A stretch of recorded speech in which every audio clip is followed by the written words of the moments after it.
కూడా జిల్లాలో గంజాయి గట్టిగా విజిలెంట్గా ఉండండి, కేసులు పెట్టండి అనేసి సార్ యొక్క ఆదేశాల మేరకు మేమంతా కూడా గట్టిగా ట్రై చేసి గంజాయి పట్టుకోవడం జరుగుతుంది.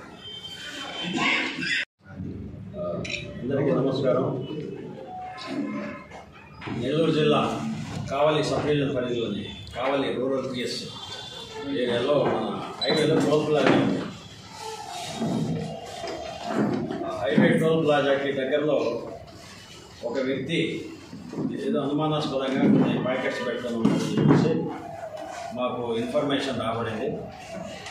వచ్చిన ఇన్ఫర్మేషన్ మేరకు మా కావలి రూరల్ పిఎస్సిఐ రాజేశ్వరరావు వాళ్ళ సిబ్బంది అంతా కూడా కలిసి వెళ్ళి అక్కడికి వెళ్ళే టైంలో అతను అక్కడి నుంచి తప్పించుకొని పారిపోయిందని ప్లే చేశాడు.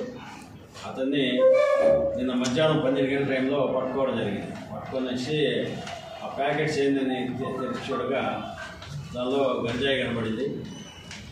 ఈ గంజాయి ఎక్కడిది, మీకు ఎక్కడి నుంచి తెస్తున్నాం అని అడిగితే అతని పేరు వేలు, తండ్రి సెల్వమణి, 50 సంవత్సరాలు, మొదలయ్యారు కులము, శివాజీనగర్, బెంగళూరు అని చెప్పాడు. అతనికి రాజు అనే వ్యక్తి, విశాఖపట్నం ఏరియాలో రాజు అనే వ్యక్తి దగ్గర ఈ గంజాయి కొన్నాను, దీన్ని తీసుకెళ్ళి బెంగళూరులో అమ్ముకుంటానని కూడా వివరాలు చెప్పడం జరిగింది. ఆ రాజు యొక్క డీటెయిల్స్ కూడా మేము తీసుకోవడం జరిగింది.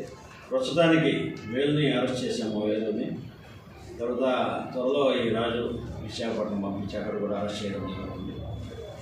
తర్వాత సిఐ గారు ఈ స్వాధీనం చేసుకోబడిన 10.45 కిలోల అంటే 10 కేజీల 45 గ్రాముల గంజాయి విలువ సుమారు 1,75,000 వీటిల్ని తర్వాత ఒక రెడ్మీ స్మార్ట్ మొబైల్ ఫోన్ ఈ రెండింటిని కూడా సీజ్ చేయడం జరిగింది. ఈ విషయంగా ఎన్డీపీఎస్ యాక్ట్లో కేసు పెట్టి ఈరోజు ఫార్మాలిటీస్ అంతా అయిపోయిన తర్వాత రిమాండ్కి పంపడం జరుగుతుంది.